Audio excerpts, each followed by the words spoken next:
Hi, this is the first tutorial of derivatives, and the goal of this tutorial will be to give you a general overview of exactly where derivatives came from, and also we'll support that with not only an explanation of the general form, but a list of numerical examples as well, which I'll walk you through. So first off, we're going to start off with a function. I'm going to call it fx equals x squared. This is the same thing as y equals x squared, of course.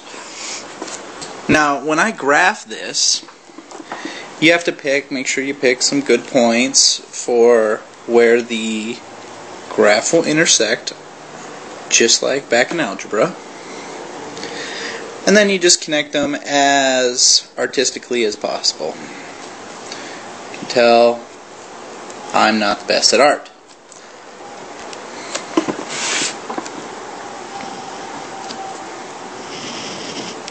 And that'll do.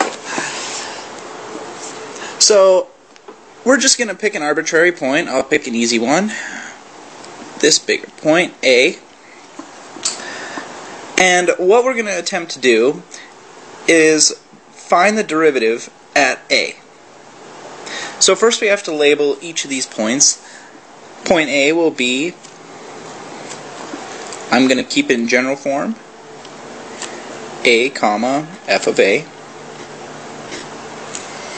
And we're just going to pick an arbitrary point somewhere up here, in no place particular. And I'll call this A plus H, comma, f of A plus H. Now H can be seen right here. And it's just an additive constant that is used to essentially shift your point. So, as a general form of derivatives, what I'm going to do is, first we have to understand what a derivative is. A derivative is essentially the slope. The slope is rise over run.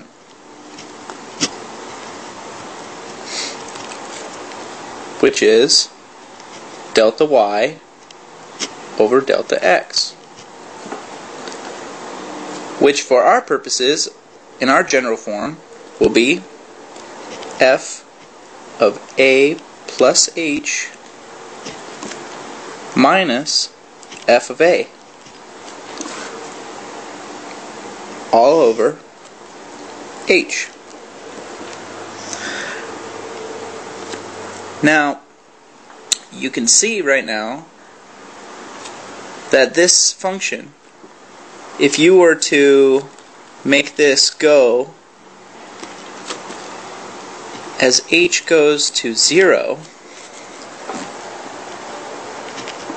this is the point where your brain starts to boggle, essentially. You're thinking, well, I can't do that. I can't divide by 0.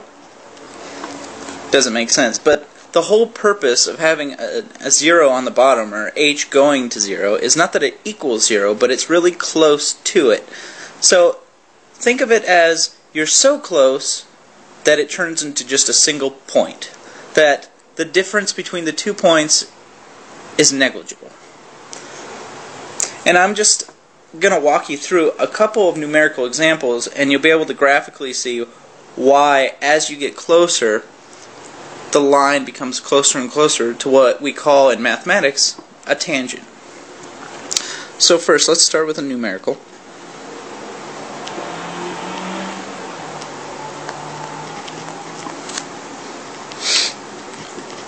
Numerical example.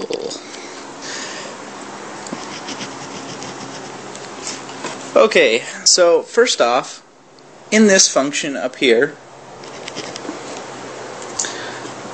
I'm going to just make a little h column. I'm going to make an a plus h column for simplification of the math, and f of a plus h. When h equals 1, 0.5, 0.1, 0.01, and how about really close, 0.0001, sure. So a plus h, if you realize in our situation, right here, a is equal to 1. So since a is equal to 1, 1 plus 1 equals 2. 1 plus 0.5 equals 1.5. 1.1, 1.01, 1.0001. Notice how these are closer and closer to 1. So now, we have to find out how this function up here really is affected by it getting closer and closer to 1. So now, what I'm going to do is I'm going to work through the math a little bit. 2 squared is 4. 1.5 times 1.5, that's 2.25, I believe. 1.21. Then 1, carry the 1. 1.0201. And this one, I have no idea. Let me do it in the calculator real quick. 1.00020001. Wow, that's long. Okay. So now what we're going to do is we're going to go back up to our little star equation. And I'm going to write it over here just so you can remember it. Not that it isn't 2 inches away from your pointer. This table is going to be a little lopsided. So,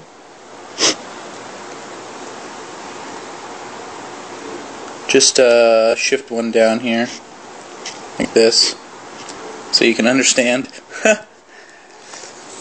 Okay, so now we're going to plug in our values. You're going to have 4 minus 1 over 1, right? That's 3. Okay, so then we're going to get closer. 2.25 minus 1 over 0.5.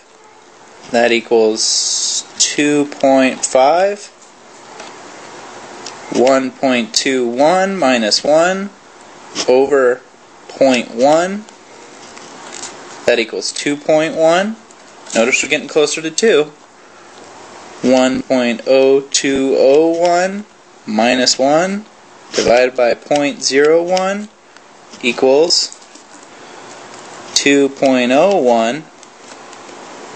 And finally the insane one, 1.00020001 is equal, minus 1 over 0.0001 is equal to